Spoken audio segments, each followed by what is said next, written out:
Hello अस्सलाम वालेकुम।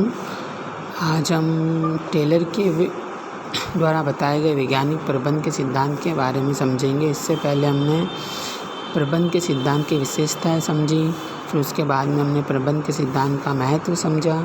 आज हम समझेंगे टेलर के द्वारा बताए गए वैज्ञानिक प्रबंध के सिद्धांत। तो टेलर के द्वारा बताए गए वैज्ञानिक प्रबंध के सिद्धांत में सबसे पहला सिद्धांत है विज्ञान पद्धति न कि अंगूठा टेक नियम। इस नियम के अनुसार या इस सिद्धांत के अनुसार टेलर इस बात पर बल देता है कि प्रबंध के क्षेत्र में वैज्ञानिक पद्धति को अपनाया जाना चाहिए, मतलब प्रबंध के क्षेत्र में भी विज्ञान का प्रयोग करना चाहिए। जिस प्रकार से विज्ञान के सिद्धांत होते हैं उसी प्रकार से प्रबंध के भी सिद्धांत होते हैं, उन्हीं को लेकर हमें आगे बढ़ना चाहिए, ना कि प्रबंध को लकीर का फ़कीर बनकर आगे बढ़ाना चाहिए। हर समय पर नए नए प्रयोग करने चाहिए, नई नई पद्धतियों की खोज करनी चाहिए ताकि काम को सरल बनाया जा सके। जिस प्रकार से एक विज्ञान के अंदर नए नई पद्धतियों की खोज की जाती है, नए नए सिद्धांतों की खोज की जाती है, उसी प्रकार प्रबंध के सिद्धांत में भी नई नई पद्धतियाँ और नए नए प्रयोगों को शामिल किया जाना चाहिए। इस पद्धति के अध्ययन एवं विश्लेषण द्वारा विकसित किया जा सकता है। इसे अंगूठा टेक नियम कहते हैं। दूसरा नियम है सहयोग न कि टकराव। उत्पादन की कारखाना प्रणाली में प्रबंधक, मालिक एवं श्रमिक के बीच की कड़ी होता है। तो इस सिद्धांत हमें ये कहता है कि एक प्रबंधक को अपने प्रबंध कार्य करते समय अपने व्यवसाय और संगठन में सहयोग की भावना रखनी चाहिए अपने कर्मचारियों और अपने अधीनस्थों के साथ में, न कि उनके साथ में टकराव की या द्वेष की या भेदभाव की भावना रखनी चाहिए। टेलर ने यह इस सिद्धांत के अंतर्गत हमें ये समझाया है कि एक प्रबंधक को संघर्ष को छोड़कर, टकराव को छोड़कर अधिक से अधिक लाभ प्राप्त करने के हेतु सहयोग की भावना अपनानी चाहिए। अतः उसने प्रबंधक एवं श्रमिकों के बीच पूरी तरह से सहयोग पर जोर दिया। दोनों को ये समझना चाहिए कि दोनों का ही महत्व है। न प्रबंधक के बगैर कर्मचारी रह सकते हैं, न कर्मचारियों के बगैर प्रबंधक रह सकते हैं। इस स्थिति को पाने के लिए टेलर ने प्रबंधक एवं श्रमिक दोनों में संपूर्ण मानसिक क्रांति का आह्वान किया।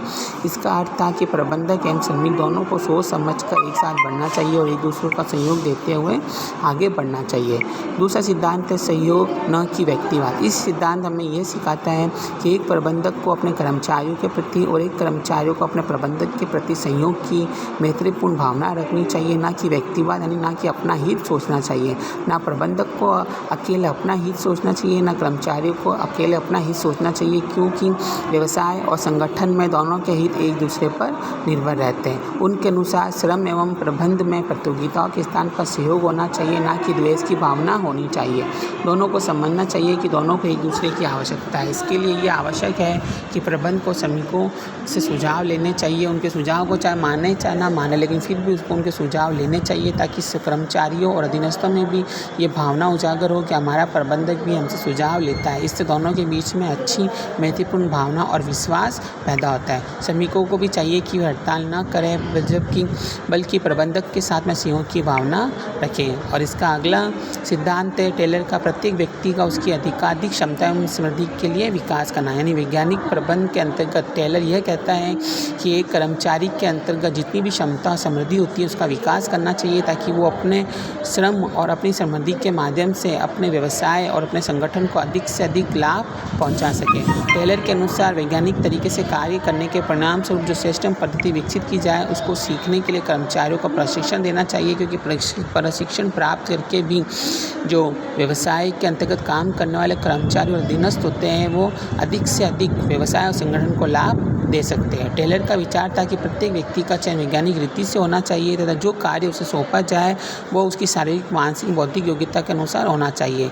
मतलब जो व्यवसाय के अंतर्गत काम करने वाले जो कर्मचारी, जो अधीनस्थ थे, उनको उनकी बौद्धिक क्षमता, मानसिक क्षमता, शारीरिक क्षमता के अनुसार कार्य सौंपना चाहिए ताकि वो अपनी पूरी क्षमता के अनुसार अच्छे से अच्छा कार्य कर सकें और अपने व्यवसाय या अपने संगठन को अधिक से अधिक लाभ पहुंचा सकें। तो ये थे टेलर के वैज्ञानिक प्रबंध के सिद्धांत, जिसमें हमने सबसे पहला सिद्धांत पढ़ा विज्ञान पद्धति न कि अंगूठा टेक नियम। दूसरा हमने टेलर का सिद्धांत पढ़ा सहयोग न कि टकराव। तीसरा हमने सिद्धांत पढ़ा सहयोग न कि व्यक्तिवाद। और चौथा हमने सिद्धांत पढ़ा प्रत्येक व्यक्ति का उसकी अधिकाधिक क्षमता एवं समृद्धि के लिए विकास।